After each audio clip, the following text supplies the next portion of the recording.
Assalamu alaikum, hayırlı akşamlar. Bugün Kırım işgalinin 566. günü Ater telekanalının yayını haberler devam etti. Studiyada Safiye Ablayeva çalışmakta. Ukrayna Yukarı Şura deputatları Kırım sınırında başlanacak blokada hakkında öz fikirlerini bildirdiler. Bu aksiyonu geçirmek teşebbüsünün Kırım Tatar halk liderleri çıkışta bulundu. 20 sentyabr günü başlanacak aksiya çerçevesinde Ukrayna mahsulatlarının Kırım'a ketken yük arabaları için yol kapatılacak. Якщо Меджліс вважається за потрібним, це їхня земля, і вони мають право вирішувати. Ми будемо їх підтримувати. Це їхня земля. І по відношенню до своєї землі ці люди мають застосовувати ті інструменти, які вони вважають за потрібні. Ще раз привернути увагу до проблем Криму. Я вважаю, що це слушне питання, і ми будемо тут їх підтримувати. Контрабанда процвітає повним ходом. Фактично, одні вмирають на фронтах, а інші заробляють собі мільйони на цьому. Тому я думаю, що ця ініціатива заслуговує на те, щоб вона була розглянута в парламенті. Що треба перекривати це, тому що ми фактично харчуємо своїх агресорів. День буде визначений, якщо в мене буде по графіку виходити, то я обов'язково під'їду. Я підтримую ініціативу блокування Криму. Хотіли бути з Росією? Пожалуйста, будьте з Росією. Платіть у 10 разів більші ціни за хліб, за молоко, за яйця, за воду. І може тоді ви зрозумієте, що Україна – це матір рідна, а не мачуха, яку зрадили і продали, сволочі. Bundan da gayrı Ukrayna Yukarı Şurasında Kırım işgalinin başlanuf tarihini belgilediler. 239 deputat işgal keçken sene Mart 27 günü yerine fevral 20. gününü belgilediler. Çünkü Rusya orduları Kırım Yarımadası'na fevralinin sonuna istila ettiler. Петр Порошенко Украина телерадио yayınlavı boyunca Milli Şura azalarının sırasına Kırım sakinini kırsetті.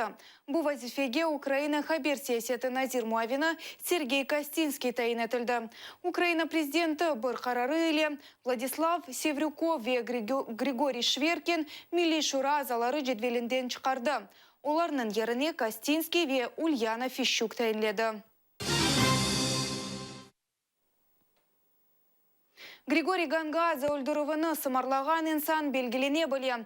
Bu haqda merhum jurnalistinin umur arkadaşının advokatı Valentina Telichenko bildirdi. 15 yıl evvelsi Gangadze'ni Kiev'nin merkezinde milisiya xadimleri yakaladı. Birkaç aydan son onun cesedi ormanda tapıldı. Onun başı ise tek portakal inkılabından son tapıldı. Ukrayna sabık generali Alexey Pukach öldürüvini becerdi. O ise Ukrayna'nın ikinci prezidenti Leonid Kuchma öldürüvini sımarlaganını bildirdi. 2011 senesi Kuchmaga karşı cinayi iş açıldı. Lakin biraz vakit geçken son Pechersk rayon mahkemesi cinayi işini kapattı. Kuchma ise bütün kabahatlarını reddetti. Певно, сподіваєтеся від мене, щоб я назвала ті прізвища, які так давно дуже часто звучать у суспільстві. Прізвища Кучма, Медведчук, Литвин, Марчук і так далі. Тільки правоохоронні органи можуть сказати, правильними є підозри суспільства чи ні. Тільки правоохоронні органи можуть зібрати і запропонувати доказову базу з приводу замовників. Надежда Савченко da yarım yıl devamında hapiste bulunacak. Bu haqda Ukrayna uçucusunun advokatı Mark Feygin Twitter sayfasında bildirdi. Xorchalov tarafı Savchenko'nun hapiste bulunganını diğer cezaga deniştirmege talap etti. Lakin mahkeme advokatlarını eşitmedi. Nadejda Savchenko'nun iki Rusya jurnalistinin öldürüvünde kabahatlaylar.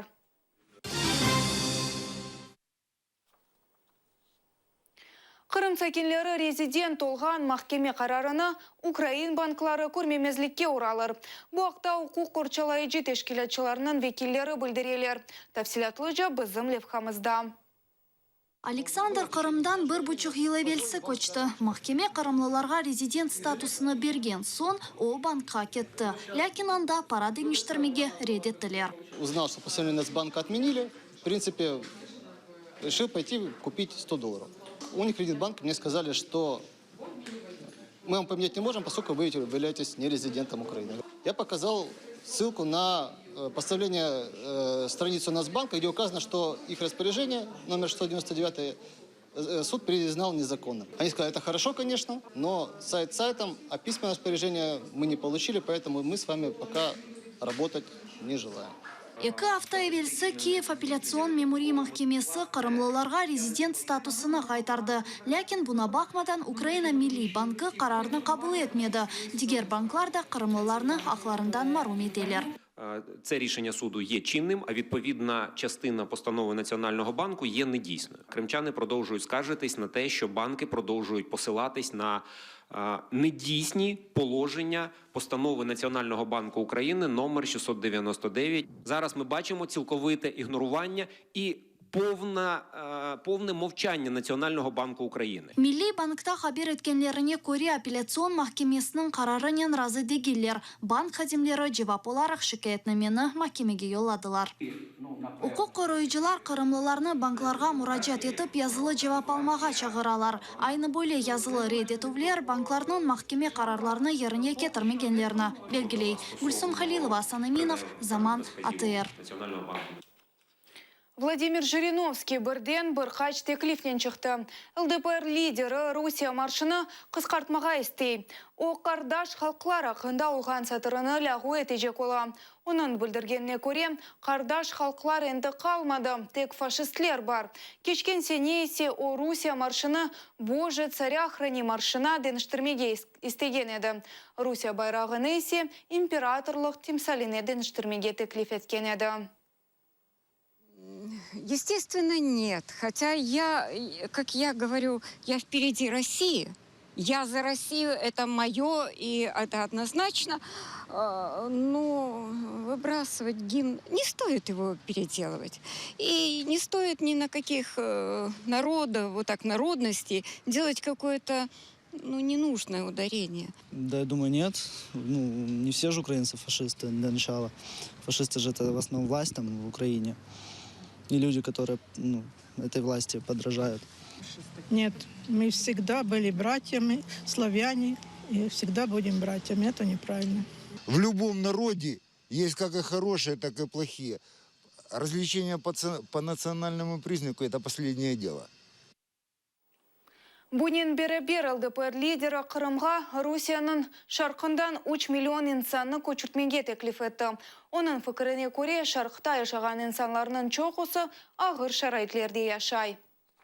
Жириновский, он такой вообще парень своеобразный. Вот.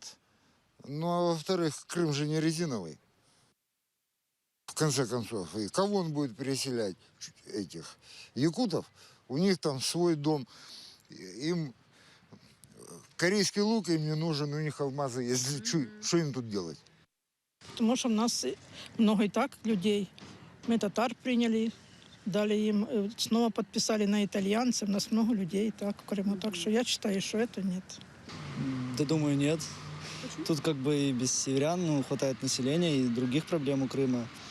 Что Крым сейчас надо думать не о населении, как не о количестве населения, а как облагородить, как сделать, принести удобство нашим людям, крымским. Нет, конечно. А куда? Крым-то не резиновый, он-то не растянется. Куда? Достаточно своих, достаточно приняли крымских татар. Это их родина, исконная, пусть они здесь живут, радуются. Сколько беженцев здесь, да еще и с севера. Нет, конечно. Путинны Гитлернен қиясылаған ве Қырым ишғаліне қаршы шыққан Татарстан сәкеніне абз жазасыны белгіледілер. Рафиска Шаповны 3 жылға түрмеде қапаттылар. Оны сепаратизмге чағырув ве душманлық пейда еттірівінде қабатлы таныдылар. Чешіт иштимай ағыларда Кашапов бойледерчілер язайды. Қырым ве Украина ишғалжілерден азат олыр. Түневін Гитлер ве Данстих, бүгін есе Путин ве Донецк. Ве Русия олған ерде Олум ве көзяш.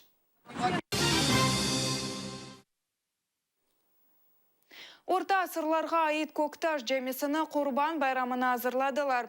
Ратлық күнлері Қарасу базар айының көкташ, яғни Сенекаменка көйінде талақа кечірілді. Тәфсилатлы жа бізім лепхамызда. Азбарны от өсімлікlerden temizlemek, cami içini ciştirmek ve kapısına malumat tahtasını yerleştirmek. Böyle maksadlarını talakağa kelgen yerli sakinler koydular. Tedbirge olar yaxşı keyif, hoş duygulardan keldiler.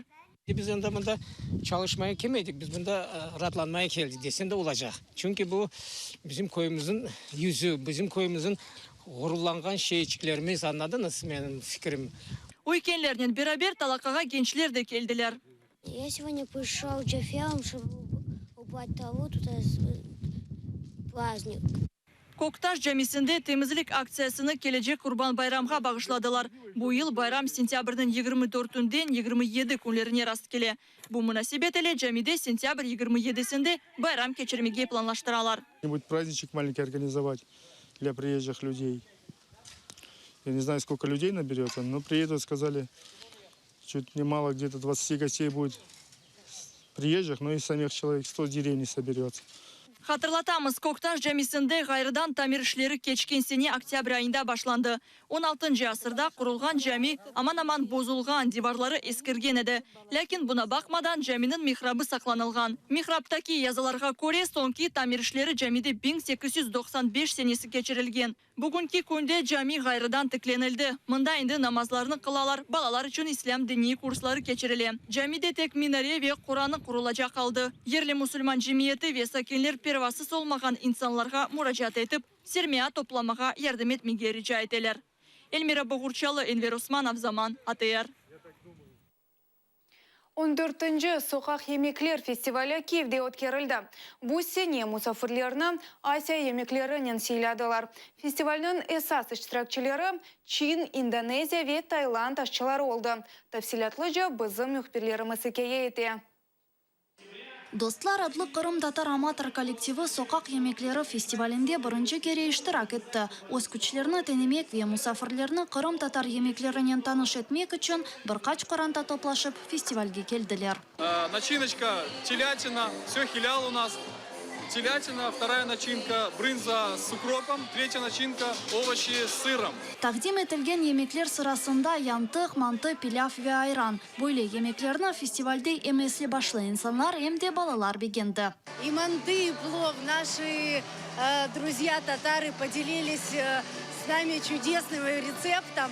И мы теперь очень успешно его используем в своей кулинарии. Нам очень нравится эта кухня. И Крым наш. Мама меня постоянно это готовит. Мне очень нравятся эти манты.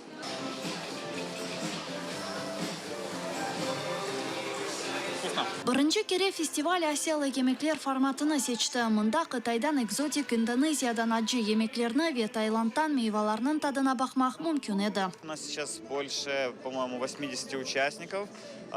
Кухня реально разнообразна. В этот раз вот у нас новая кухня крымско-татарская. И, по-моему, они сейчас пользуются уже успехом. Üç iştirakçılar arasından Alexander birinci yerini aldı. Bir dakika 2 saniye içerisinde Kırım Tatar yemeklerinden 2 yantıkını aşadı.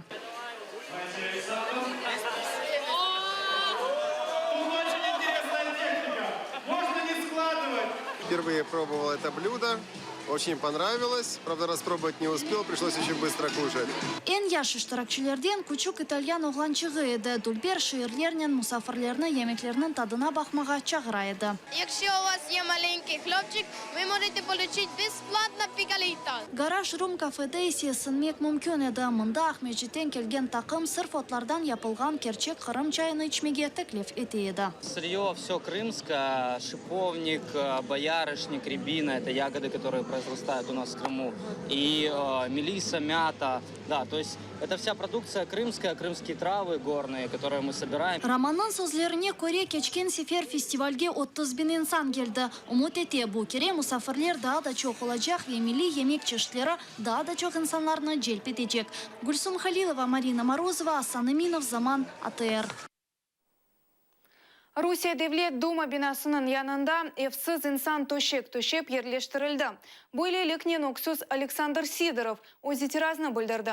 Dost telekanalının levhasına göre yigit soyundu ve yorgan tubuna yatıp ona kvartira ayrılganını talep etti. Я сирота.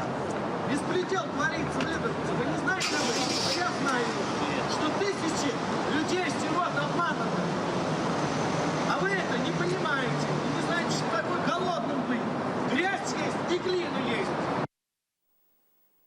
Bu noktada yayınımızı yekünleyimiz. Sizlerge iyi akşamlar dileyimiz. Görüşkence.